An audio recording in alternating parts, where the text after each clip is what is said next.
कन्या पूजन और कन्या भोजन का नवरात्र में बहुत विधान है। और ये नहीं कि एक ही दिन नवरात्र में कन्या भोजन कराना है। यहां लिखा है प्रतिपदा के दिन एक कन्या को भोजन कराना चाहिए, द्वितीया को 2 कन्या को, तृतीया को 3 कन्या, चतुर्थी को चौथ और नवमी को 9 कन्या। हर दिन के हिसाब से कन्याओं का पूजन करना चाहिए और भोजन कराना चाहिए। और कुमारी पूजन जो होती है कन्या पूजन, कन्या कहते किसे हैं पहले तो ये समझ लो। नवरात्र की पूजन में 1 साल की कन्या का पूजन नहीं करना चाहिए। ध्यान देना, कितने वर्ष की? 1 साल की जो कन्या हो उसका पूजन नवरात्र विधान में नहीं है।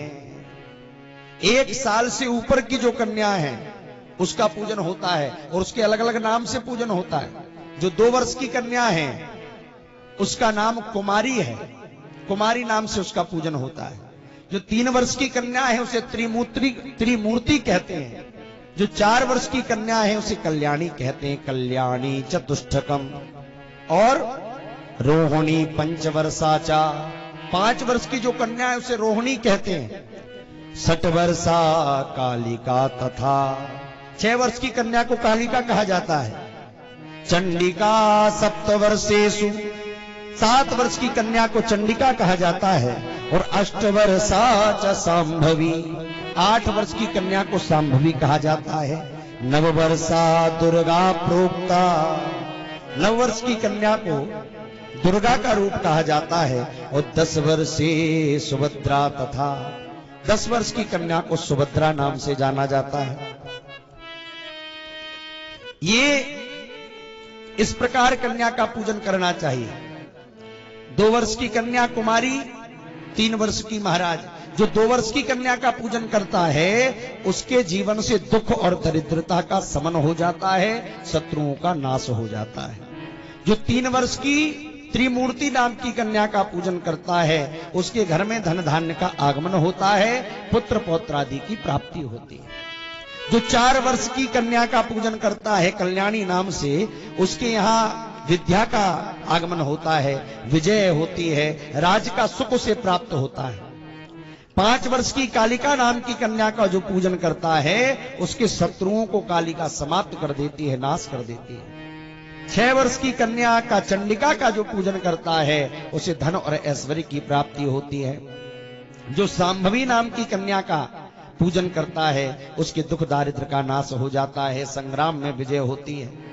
जो दुर्गा नाम की कन्या का पूजन करता है उसे शत्रुओं का नाश होता है। जो सुभद्रा नाम की 9वीं कन्या का, 9 साल की कन्या का पूजन करता है उसके सारे मनोरथों की पूर्ति होती है। और जो रोहिणी नाम की कन्या का पूजन करता है उसके रोगों का नाश हो जाता है। जो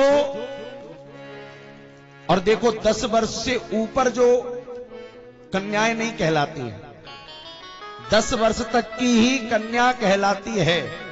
10 वर्ष के ऊपर की जो भी है वो कुमारी हो जाती है, उसके पूजन का विधान नहीं है।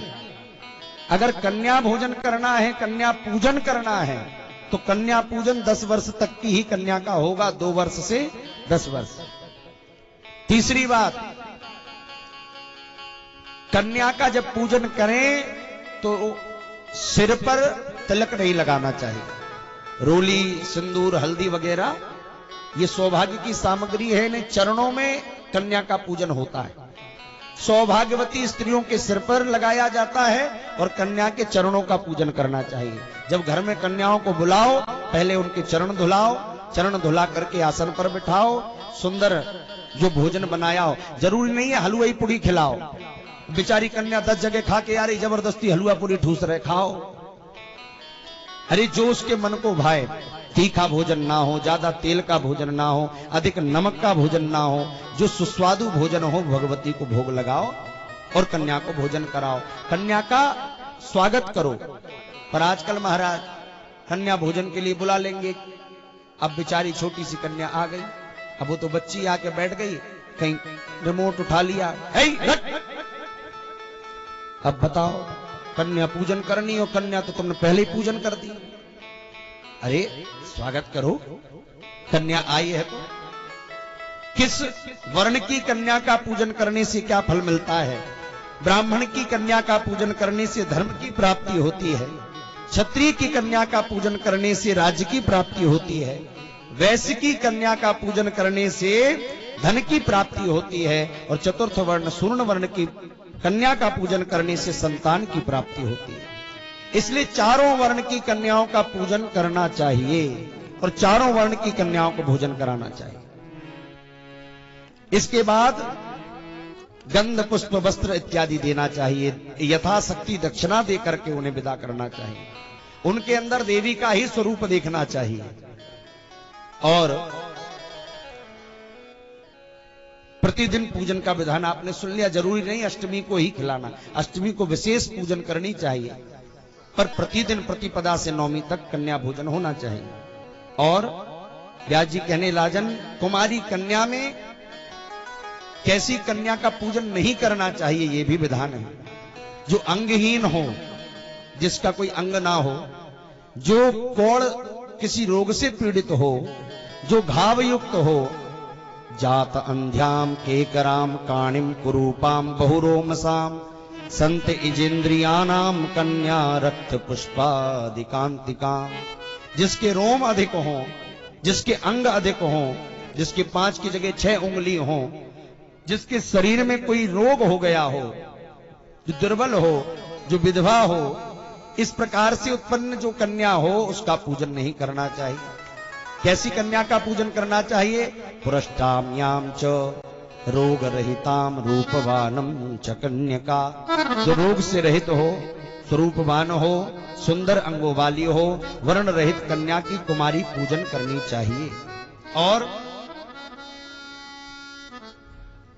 पूजन के पश्चात चरणों का पूजन करके पराष्टाम भद्रकालिम दक्ष यज्ञ विनाशिनीम प्रादुभूता महाघोरा योग कोटि में हम सहा, क्योंकि प्राचीन काल में दक्ष का यज्ञ भंग करने वाली महाभयानक भगवती करोड़ों योनियों वाली सहित अष्टमी पर भगवती का प्रादुर्भाव हुआ है। इसलिए उस दिन भगवती की अष्टमी पर विशेष पूजन करनी चाहिए, उनके अंगों का पूजन करना चाहिए, कुमारी पूजन हवन इत्यादि करके नवरात्र का पूजन पूर्ण करना चाहिए। और पूजन करने से क्या मिलता है? बोले विद्यार्थी लभते विद्या, धनार्थी लभते धनम, पुत्रार्थी लभते पुत्रान, मोक्षार्थी लभते गतिम। विद्यार्थी को विद्या मिलती है, मोक्षार्थी को मोक्ष मिलता है, जिसे पुत्र चाहिए उसे पुत्र मिलता है। जो जिस कामना से भगवती की उपासना करता है उसकी वही कामना की पूर्ति हो जाती है और भगवती सब प्रकार से उसका आनंद करती है। बोलिए जगदम्बे मैया की जय। तो आज की कथा के माध्यम से हम सब ने सुना कि नवरात्रि का व्रत कैसे रहना है, भगवती की उपासना कैसे करना है और किस प्रकार मां को पूजन करना चाहिए। कल आगे के प्रसंगों में हम लोग भगवती ने किस प्रकार